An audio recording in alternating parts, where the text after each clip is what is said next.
Alright, magandang araw po sa inyong lahat, Luzon, Visayas.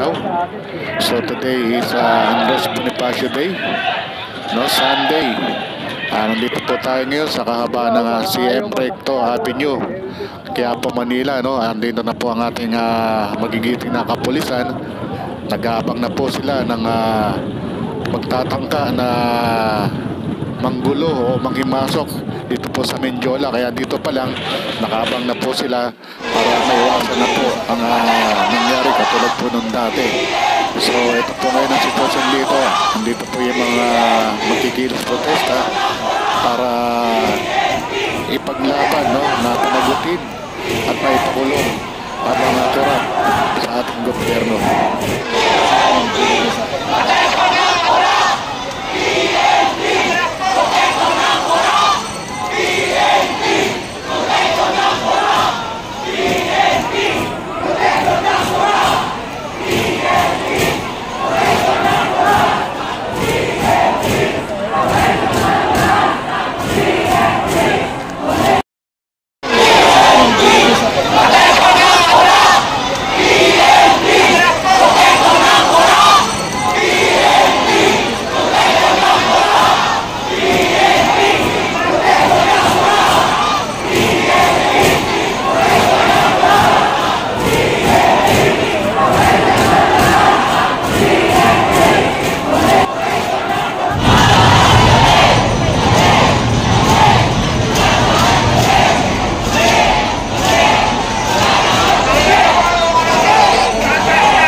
Kala mo colors sa ano, boys.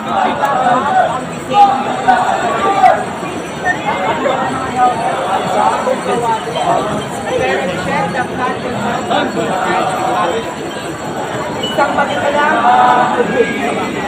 Ito na nga ang sinasabi ng hindi makakapag mapalugod sa ating tayo. Hindi kasakiman ang kasakiman kahit kahit sa lungkot, gawin na magigil, tama na, magnanakaw, na nakihirap para magbayad ng tax, pero kung makikita mo saan na ito napupunta, pag ang normal na Pilipino, nagdako ng pangka, nagdako ng sarili, itutulog. Pero pag ang gobyerno, ang mga politiko, nagdako ng milyon-milyon, shit! May bagong facility pa. Sana all. Sana all.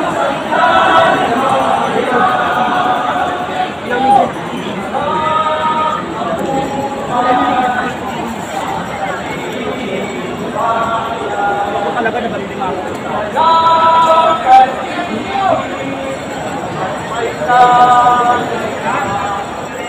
So yun nga kabayan, no? Hindi po nakaabante ang mga nagkilos protesta na makaabante rin sa Mendiola. So dito pa lang, naka-block na po sila, no? Naka-block na po at nakaharang na po ang ating magigiting na kapulisan dito po sa CM Recto Avenue.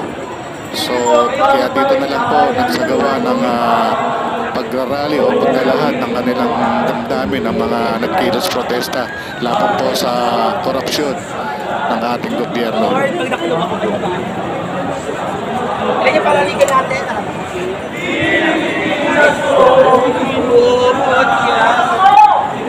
Kadam siya muna yun.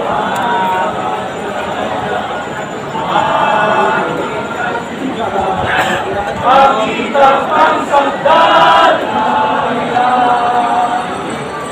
Higit na ako, Manny. Higit ka sa akin. Rick, Rick. Thank you.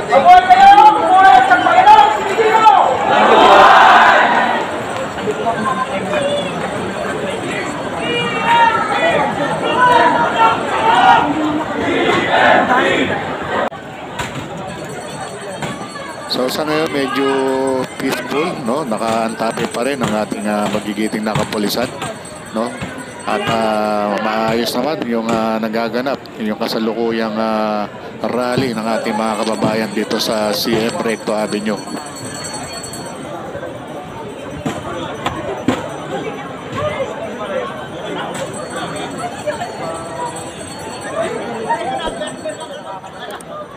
So mapapansin nyo rito, sekretary ng DLG, si John Vic Rimulya, mga minamahal nating kababayan. Ayan, nakamasid lamang po siya sa mga crowd ng tao dito sa CM Recto.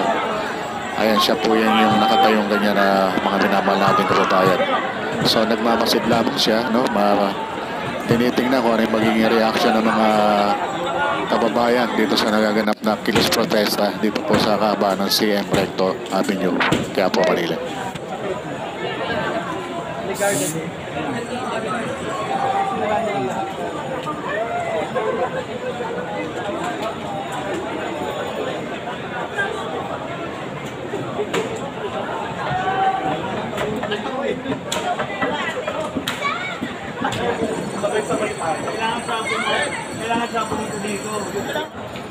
So yun nga kabayan, no, dito po sa kahabaan ng CM Recto.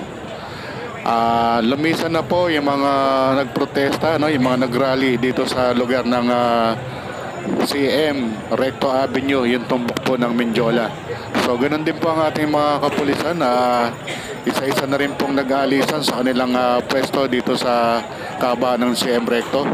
So yun nga po, napaka-peaceful at walang gulo nangyari, no? So maraming salamat sa matagumpay na programa ng ating mga kababayan dito. Hanggang sa muli, maraming salamat po, Ramie Talk TV po.